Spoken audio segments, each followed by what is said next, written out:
artigo feio, a gente assiste, eu acho melhor a gente, não vê? Só para a apresentação, então, a professora Maria, representando o Hospital Universitário, o professor Irineu, representando o Fórum da Saúde, representando o movimento contra a privatização da saúde, o professor Cláudio Agostini, e, no momento, representando a Empresa Brasileira de Serviços Hospitalares, o professor Paraná e o professor Maninho, aqui da Universidade Federal de Santa Catarina. Bom, nós chamamos então o segundo debatedor, o professor Irineu, representando o Fórum da Saúde. Eu só peço perdão, antes eu esqueci de fazer o registro nós estamos com a presença da magnífica vice-reitora também dos movimentos. A reitora acabou de chegar. Boa tarde.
Ocorreram muitas discussões, naturalmente um tema bastante polêmico, considerando que algumas críticas em relação a proposições concretas para não aderir à EBSER, apresentação de alternativas concretas para não adesão à EBSER, um grupo dentro da comissão então apresentou essas propostas, basicamente a acadêmica Bruna do Serviço Social, Irineu, do Departamento de Ciência da Administração, João Roger, da Medicina, João Pedro Carreirão, médico do Hospital Universitário aposentado, Luciano Agnes, setor técnico administrativo, representante do Conselho Universitário, Ricardo José Valdamelli, também servidor técnico administrativo, representando a categoria do Conselho, a Simone, representante do Fórum da Saúde, e a professora Tânia, do Departamento de Serviço Social.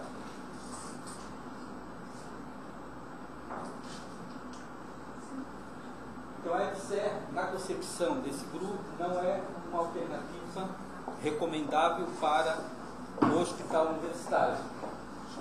A EBSER, como já foi bastante discutido em todos esses seminários, esses fóruns, esses debates, ela é uma empresa pública, mas é uma empresa pública de direito privado. Quando a Constituição abre essa possibilidade de criação de empresa pública de direito privado, exatamente, a Constituição prevê, exatamente no capítulo que trata da dimensão econômica, né, das atividades econômicas do governo. Então, o sentido de ter uma empresa pública de direito privado é para explorar atividades econômicas que o governo tem interesse estratégico. Considerando que a saúde não é uma atividade econômica, então, o entendimento é que a EBSER não poderia ser criada por uma empresa pública, até poderia ter sido criada uma autarquia. Esse é o motivo pelo qual o Procurador-Geral da República encaminhou uma ação direta de inconstitucionalidade, procurador, que é nomeado pela Presidência da República, mesmo sendo um projeto do Poder Executivo, ele encaminhou então uma ação direta de inconstitucionalidade que está sendo julgada no Supremo Tribunal Federal. Então podemos até incorrer, né, e gastar todo esse tempo, daqui a pouco o Supremo pode dizer o seguinte: a EBSER é inconstitucional, então precisa anular tudo que foi, todas as adesões que foram feitas até então. Contratação do pessoal pela CLT, de fato, na área da saúde, num hospital universitário, né, que tem uma dimensão exatamente do ensino, da pesquisa e da extensão, requer, de fato, especificidades, estabilidade. Também a questão das 40 horas, que na área da saúde é uma realidade já há mais de 30 anos, também a EBSER não vai atender, né, o pessoal da área de saúde com as 30 horas, vai requisitar o cumprimento de 40 horas.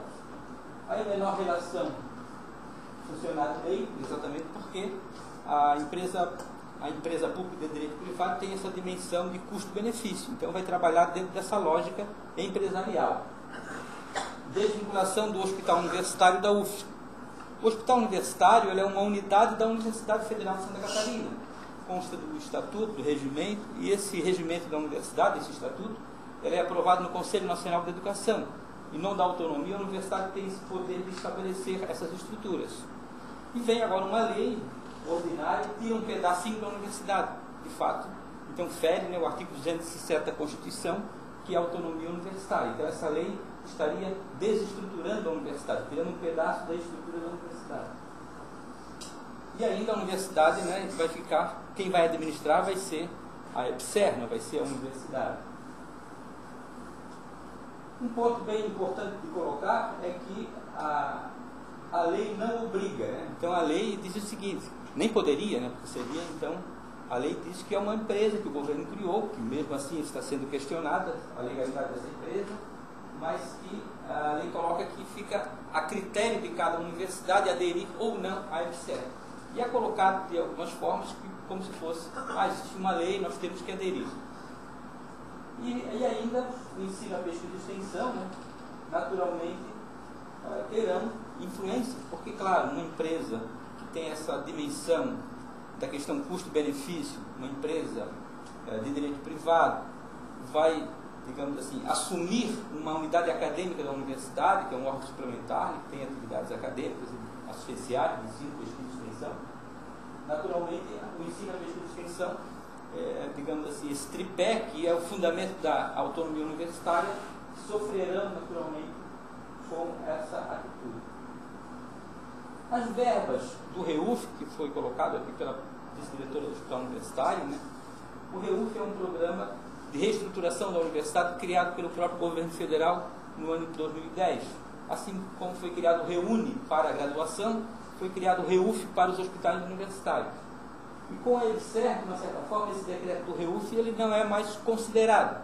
Embora surjam muitas críticas ao REUF, que é o plano de reestruturação dos hospitais, mas ali tem uma dimensão de um planejamento de pessoal, um planejamento estrutural, que as universidades todas fizeram planejamento e mandaram para o MEC. E agora o MEC esqueceu esse planejamento ali do ponto de vista de pessoal e botou essa empresa para então fazer essas contratações. Com a EBSER, as decisões do HU serão centralizadas em Brasília. Contratação do pessoal necessitará do Ministério do Planejamento aprovar, né, a contratação do pessoal. Então, se as universidades têm dificuldade de administrar o hospital universitário, em nome da sua autonomia, imagina uma empresa em Brasília vai administrar todos os hospitais universitários do Brasil. Então, de fato, a universidade vai ficar, o hospital universitário vai ficar ainda mais centralizado, mais dependente, né, do Brasil. Nas universidades que já aderiram à EBSER, temos aí depois, inclusive tem no site da universidade, toda a documentação referente à EBSER. Lá tem um relatório da comissão que coloca várias universidades que aderiram, vários hospitais que aderiram, tem problemas de compras, problemas de greves internas, problemas de não pagamento de insalubridade, problemas de contratação do edital, né, a forma como o edital de contratação do pessoal foi feito, enfim. Então, por que a EBSER não é a solução para o HU? Fere a autonomia universitária, conforme colocamos lá claramente. O custeio do hospital universitário, o custeio ele também vem do orçamento federal da União. Então, o recurso ele vem dos recursos públicos. Então, do ponto de vista técnico, não teria motivação para ter a EBSER. Aumento de custos administrativos com a criação da EBSER e suas subsidiárias. Então, ontem, inclusive, o diretor do HU colocou que ganha o diretor do HU é maior do que o salário que ganha o reitor da universidade, o superintendente do HU. Isso, claro, não deve ser muito relevante, mas é para colocar o seguinte: se nós estamos construindo uma empresa lá em Brasília com várias filiais, né, naturalmente tem um custo extraordinário, né? Se o governo buscasse esse recurso, disponibilizasse nos hospitais universitários, atendesse a autonomia universitária, de fato seria muito mais interessante. A questão do pessoal também não muda significativamente, porque, como eu já falei, continua dependendo dos cofres públicos. Aí repetir ali, de fato a EBSER não é, digamos assim, compulsória, né? É uma decisão que cada universidade vai tomar. Então, considerando esse quadro, né, nós colocamos aqui sinteticamente, na verdade nós estamos apresentando uma síntese do relatório parcial que apresentamos lá no Conselho Universitário. Então, alternativas para manter o hospital universitário 100% público, pelo SUS, e naturalmente não aderindo ao EBSER. Um ponto ali seria exigir do governo federal o cumprimento de um decreto 7.232 de 2010. Esse decreto foi denominado a mini-autonomia universitária. Esse decreto foi, na verdade, a ideia do decreto é conceder às universidades o poder de abrir concursos, desde que ocorram vagas dentro daquele quadro que foi chamado banco de equivalência, foi feita uma conta. A partir deste quadro aqui de 2010, a universidade tem autonomia total para as contratações. Então foi colocado ali, vai ter 120 aposentadorias no HU. Não há nenhum problema, a universidade pode fazer o concurso e preencher essas vagas. Demissões, exonerações, falecimentos, enfim, qualquer saída, qualquer vaga. Após 2010, a universidade tem autonomia total para preencher essas vagas. E por que não preenche? Porque isso não ocorre na prática.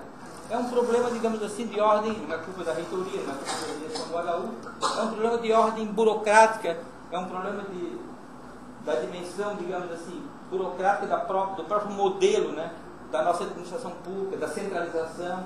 Então o Ministério do Planejamento lá, burocraticamente, tem um código de vagas, aí também dificulta a liberação, o Ministério da Educação dificulta também algumas questões, enfim. E aí, essa situação que é cristalina, que é clara, aí acontece naturalmente, né, há um esforço para que aconteçam essas reposições, mas há uma certa morosidade. Então a ideia é o seguinte, é colocar exatamente na prática esse decreto. Negociar com o MEC, aí é uma questão de negociação.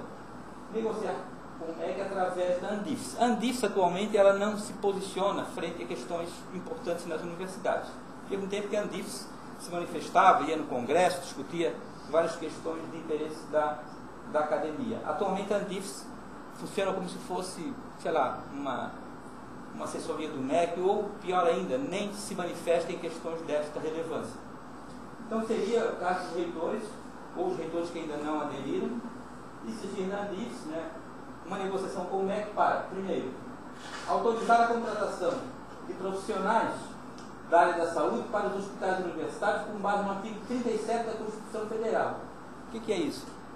É que o artigo 37 fala que a universidade pode contratar, quando há aqueles afastamentos que foram colocados ali, um número grande de afastamentos no hospital universitário, e mesmo como acontece em relação aos professores, substitutos, né? Então há necessidade de contratação, a universidade tem essa flexibilidade para fazer um contrato temporário, um contrato rápido, para preencher aquela vaga. E isso na área da saúde não é utilizado. Então precisaria fazer uma leve alteração na lei, porque a Constituição já autoriza, é só atualizar a lei colocando ali.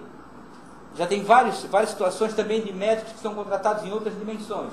Mas colocar pontualmente o pessoal da área da saúde, não só o médico naturalmente, né? Ou contratações excepcionais para os hospitais universitários. Isso, uma linha na alteração da lei, naturalmente resolveria o problema, mas precisa de uma negociação. Reposição dos cargos vagos anteriores a 2010. De 2010 para frente já está resolvido, a universidade tem autonomia total. Ela perdeu nessa conta aquelas saídas anteriores a 2010. Então, é legítimo, né, a universidade exatamente se manifestar e negociar com o MEC essa reposição dessas vagas, porque eram as vagas que eram da universidade, apenas por um corte burocrático perdeu aquelas vagas pretéritas, aquelas anteriores a 2010. Então precisa um esforço para fazer essa negociação. Reposição dos cargos extintos. Então também no governo Fernando Henrique Cardoso foram extintos vários cargos, a cozinheiro, enfim, vários cargos que o governo entendeu que não seriam interessantes, enfim. Então, como auxiliar da saúde, então com isso a universidade perdeu também um número importante de vagas. Então também é legítima essa briga, essa discussão com o MEC para exatamente repor ou transformar essas vagas desses cargos extintos em cargos que são, digamos assim, do plano atual, que é pela Lei 11.091, de 2005. Então a ideia seria trocar um cargo daquele lá de auxiliar da saúde por um cargo de técnico de enfermagem, enfim, fazer essa negociação. E autorização, por fim, autorização para contratações de pessoal para atender às necessidades do HU em razão da expansão. Então o HU ele vem se expandindo, que é natural. Nós temos agora recentemente a área de queimados, que foi uma demanda, inclusive, que envolveu o Ministério dos Transportes em função do aeroporto internacional, enfim, a universidade, o governo federal, então, digamos assim, proporcionou essa nova ala. Mas o governo proporcionou a nova ala e não proporciona a contratação dos técnicos, do pessoal da área da saúde. Então isso, inclusive, fere a lei da responsabilidade fiscal. Imagina um prefeito que vai fazer uma ponte, vai fazer um prédio, vai fazer uma escola, e depois, não, vou fazer escola, vou gastar com a escola, e não vou contratar professores. É igual, na verdade, né? Então o governo, por isso existe a lei de responsabilidade fiscal. Se o poder público investe numa determinada estrutura, ele precisa dar cabo àquela situação, ou seja, dar efetividade àquela estrutura, senão ele estaria desviando, ou prejudicando, ou aplicando mal os recursos públicos. Então, é legítimo a exigência da universidade, do hospital universitário, do pessoal, em razão dessas expansões que ocorreram, todas de forma legal e oficial. E, finalmente, né, só para destacar e reafirmar, que os recursos para o pagamento pessoal e manutenção dos hospitais, eles estão previstos na Lei de Diretrizes Orçamentárias e também na LOA, que é a lei orçamentária anual. Então, a Constituição prevê, né, exatamente esses recursos para a manutenção das universidades, das instituições públicas, enfim, de todas as políticas públicas.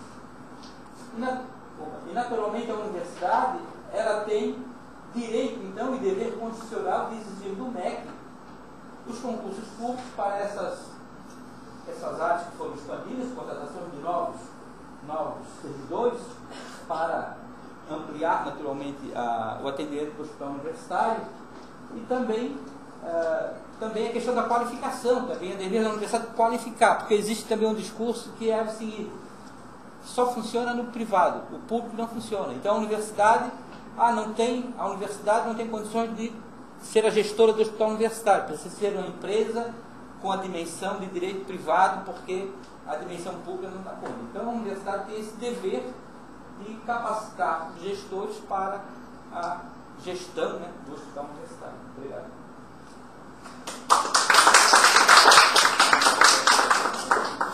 Bom, obrigado, Lineu. Bem, dá para concluir que, de fato, é uma questão, inclusive, ética, não aceitar a FCE.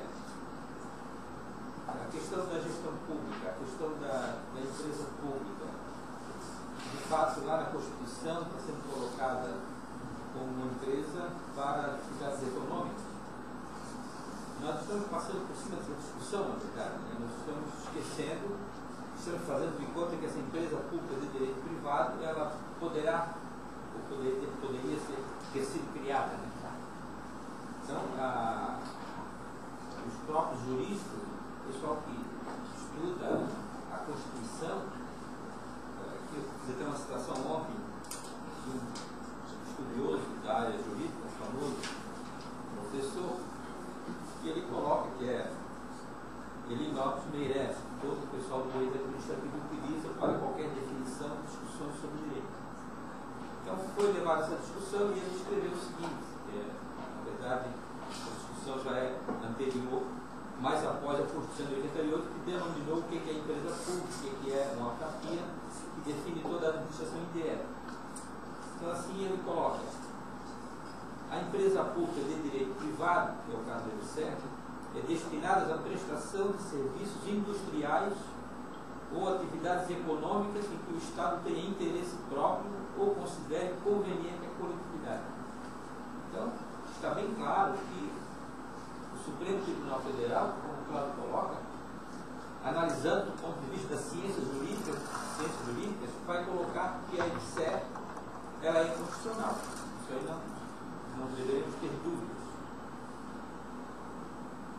Depois, do ponto de vista da questão, digamos assim, das decisões nacionais, a Conferência Nacional de Saúde, que o professor Cláudio colocou. Então, a Conferência Nacional de Saúde é um evento importantíssimo, de alta relevância nesse contexto da saúde pública do país.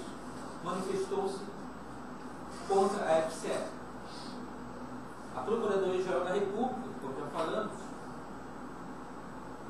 inclusive é nomeado pela Presidência da República, mas no dever do Procurador-Geral da República, observando que fere a Constituição, também encaminhou uma ação direta de inconstitucionalidade. Isso porque, lá no artigo 196 a 200 da Constituição, fala que a saúde é um direito de todos e obrigação do Estado. Então, poderia até ser uma autarquia, poderia ter sido criada uma autarquia, mas não teria sentido criar uma autarquia, porque a universidade já é uma autarquia. Então, foi criada uma empresa pública de direito privado. Então, de fato, é um assunto bastante complexo. E ainda fala-se do SUS. Muito bem, que atenderá 100% a lei 8080 do SUS. Mas então teríamos que também revogar a lei do SUS, porque a lei do SUS, o artigo 45 da Lei Orgânica de Saúde, a lei 8080, ela fala o seguinte: os serviços de saúde dos hospitais universitários e de ensino integram-se ao Sistema Único de Saúde, mediante convênio, preservada a sua autonomia administrativa em relação ao patrimônio, aos recursos humanos e financeiros e ao ensino, à pesquisa e extensão. À medida que a EBSER ingressa para fazer, digamos assim, essa gestão e também a parte de toda, digamos assim, de todo o pessoal, ela também interfere, né? Porque a universidade, o hospital universitário não estaria mais cumprindo o artigo 45 da lei do SUS, porque não teria um pessoal mais vinculado ao regime público e à universidade. Você terminou, então vamos explicar. Obrigado, Leão. Falar algumas palavras, professor Cláudio, para concluir. De qualquer maneira, em relação aos instrumentos de gestão, eu ainda considero que na administração pública, os instrumentos de gestão são os princípios da administração pública, a transparência, a legalidade, a impessoalidade, enfim, a eficiência. E também o concurso público e o regime jurídico único, ele tem os procedimentos também, do ponto de vista dos procedimentos administrativos. A Constituição ela é sábia, ela prevê essa questão do contrato temporário que poderia ser utilizado no caso desse que o professor Maninho exemplificou, de ter um concurso de regime especial, já com pessoas habilitadas para no dia seguinte, faltando, como acontece no magistério, poder chamar o candidato para atender uma emergência, por exemplo. Então falta, digamos assim, um esforço maior, né? Existe um certo conformismo e parece que nós temos uma incompetência grande no sentido do bem público. É uma questão cultural do nosso país em função do patrimonialismo que nós vivenciamos durante muitos anos e muitos anos. Então, na verdade, nós precisamos utilizar os instrumentos da administração pública, que são os instrumentos criados pela Constituição. Isso é internacional, é mundial, essa ideia do Estado possuir, digamos assim, os instrumentos para aplicar e para, digamos assim, manter e imprimir as políticas públicas necessárias. Para finalizar, é importante o debate, né? Agradecer a presença e o CCA, mais esse debate, os debatedores, enfim. Mas o debate é muito importante, né? Agora temos essa ideia também da privatização, que eu chamo da EBSER dos professores. Então, o MEC já veio falando, e a CAPES, enfim, que o concurso público dificulta a contratação de melhores quadros. Então, isso é uma afirmação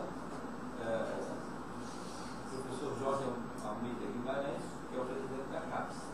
Então, é importante essa discussão, esse contraponto, como foi colocado aqui, para que quem está de plantão aí no governo não assuma e não digamos assim, destrua, né, as instituições públicas.